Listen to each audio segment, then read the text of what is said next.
Hai Interisti, Forza Inter. Kembali lagi dengan channel Update Inter, channel yang akan membahas informasi terbaru dari Inter Milan khusus untuk Anda. Dan inilah berita hari ini.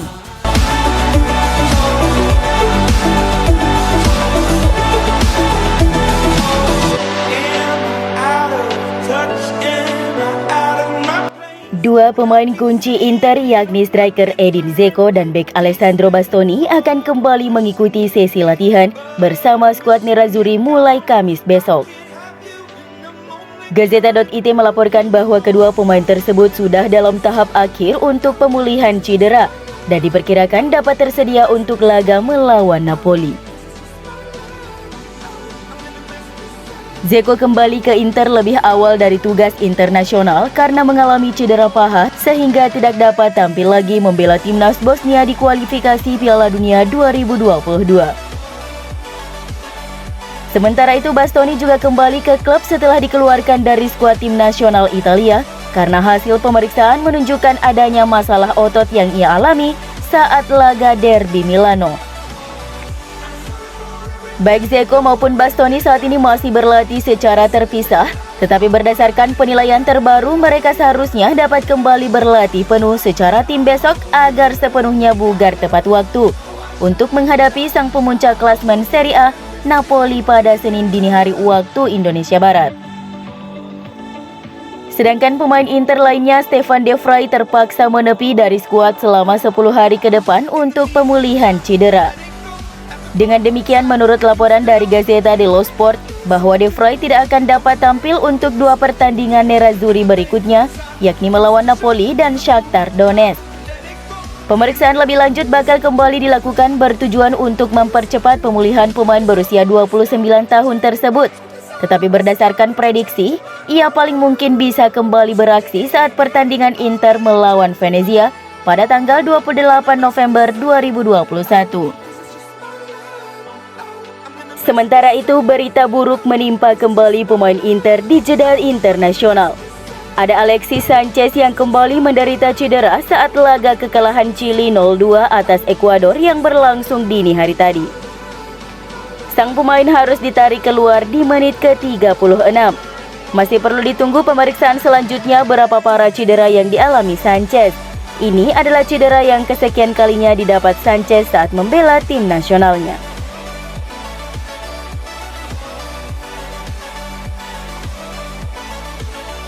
Agen Alberto Botines diperkirakan akan berada di Milano dalam bulan depan untuk mengurus transfer kliennya Andre Onana ke Inter di musim panas mendatang dengan status bebas transfer.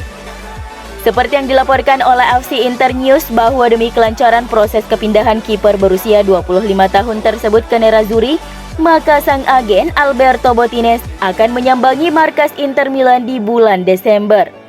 Inter belum bisa secara resmi mengontrak Onana hingga akhir jendela transfer Januari 2022, tetapi mereka secara luas dilaporkan telah mencapai kesepakatan personal dengan sang kiper. Onana diyakini bakal menaikkan kontrak berdurasi 4 tahun dengan Inter. Inter memandang Onana sebagai sosok yang pantas untuk menggantikan kiper utama klub Samir Handanovic. Kiper asal Slovenia itu memang sudah saatnya diganti. Selain faktor usia, sang kapten juga kerap melakukan blunder yang berujung fatal. Apalagi kontrak ex-kiper Udinese itu akan berakhir pada musim panas tahun depan. Kontrak pemain asal Kamerun itu akan kadaluarsa pada akhir Juni 2022, sehingga Nerazzurri akan memboyongnya ke Giuseppe Meazza dengan status bebas transfer di musim panas mendatang.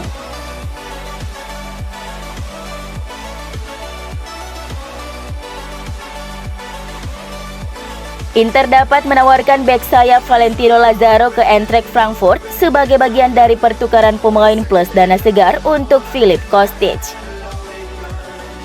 Surat kabar Portugis O Jogo melaporkan bahwa pemain Austria itu tidak bahagia selama masa pinjamannya dengan Benfica dan berharap mendapatkan klub yang bisa menjaminnya menit bermain reguler.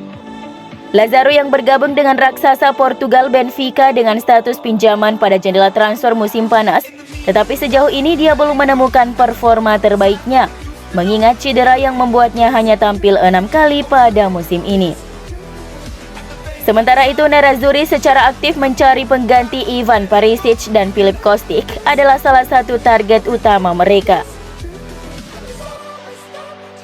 Klub Jerman tidak akan membiarkan pemain berusia 29 tahun itu pergi dengan harga murah dan menghargainya sekitar 20 juta euro.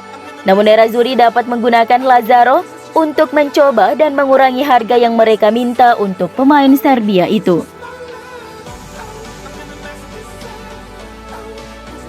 Selain Filip Kostic, Inter Milan juga tengah memantau bek kiri Borussia Mönchengladbach, Rami Bensebaini, sebagai calon pengganti Ivan Perisic. Seperti yang dilaporkan oleh Gazzetta dello Sport bahwa Nerazzurri telah menjadikan Rami Bensebaini sebagai opsi alternatif jika mereka gagal mendatangkan Filip Kostic, meskipun operasi perekrutannya tidak akan mudah. Masa kontrak Perisic di klub saat ini akan kadaluarsa pada akhir Juni 2022. Dan hingga saat ini kesepakatan tampaknya tidak mungkin dicapai terkait pembaruan kontrak. Bek sayap Eintracht Frankfurt, Filip Kostic masih menjadi target teratas Inter untuk menggantikan Perisic. Tetapi profil Bensebaini juga dikagumi oleh Nerazzurri. Kontrak Bensebaini saat ini di Lahbach akan berakhir pada 2023. Operasi perekrutannya tidak akan mudah karena Inter akan menghadapi pesaing kuat dari klub-klub top Eropa lainnya untuk mengamankan servis pemain asal Aljazair tersebut. Roma telah menjadi salah satu klub Serie A yang sangat tertarik pada Bensebaini selama jendela transfer musim panas kemarin dan bisa bergerak lagi untuk merekrutnya.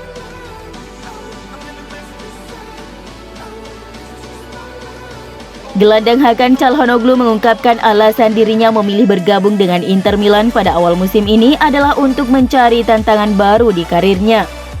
Dikutip dari Football Italia Selasa, Hakan Çalhanoğlu menambahkan alasan dirinya bergabung dengan Inter Milan adalah karena tim tersebut berhasil memenangi Liga Italia musim lalu dan bermain di Liga Champions.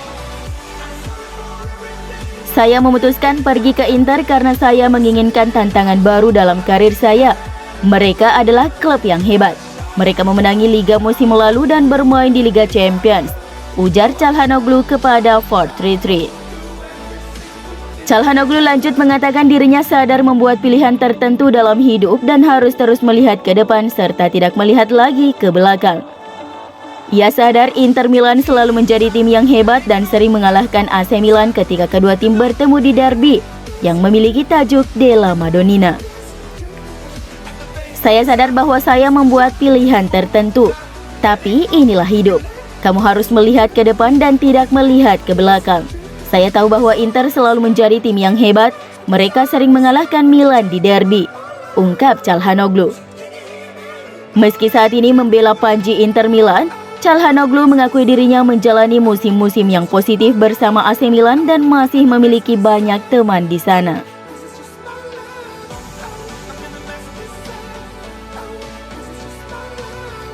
Inter dan AC Milan terancam bakal terlibat bentrok dengan dewan terkait biaya sewa Stadio San Siro yang harus mereka bayar setelah periode COVID-19. Sebagaimana yang dikemukakan oleh I Corriere della Sera, ada semacam ketegangan soal nominal yang dipinjam Rossoneri dan Nerazzurri kepada Dewan Kota Milano untuk biaya sewa San Siro, menyusul adanya pandemi dan penutupan stadion plus kehilangan pendapatan sebagai imbasnya. I Diavolo dan Beniamata meminta diskon untuk biaya sewa dan sejatinya ada bagian dalam kesepakatan yang diteken 20 tahun lalu terkait persoalan tersebut, yang memungkinkan Inter dan Milan mendapatkan pemotongan biaya sewa jika terjadi pembatasan stadion yang berlangsung selama 30 hari berturut-turut. Milan dan Inter membayar 9,5 juta euro atau 152 miliar rupiah per tahun kepada Dewan.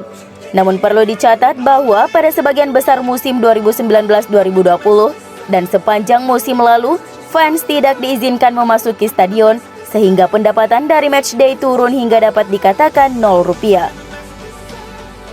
Dewan siap memberikan diskon lebih rendah dari yang diminta klub sebesar 22,737% atau hanya sekitar 2 juta euro atau 32 miliar rupiah untuk musim 2019-2020 dan 19,59% atau sekitar 1,8 juta euro atau 28,8 miliar rupiah untuk musim 2020-2021 yang dapat memicu perbedaan antara kedua belah pihak.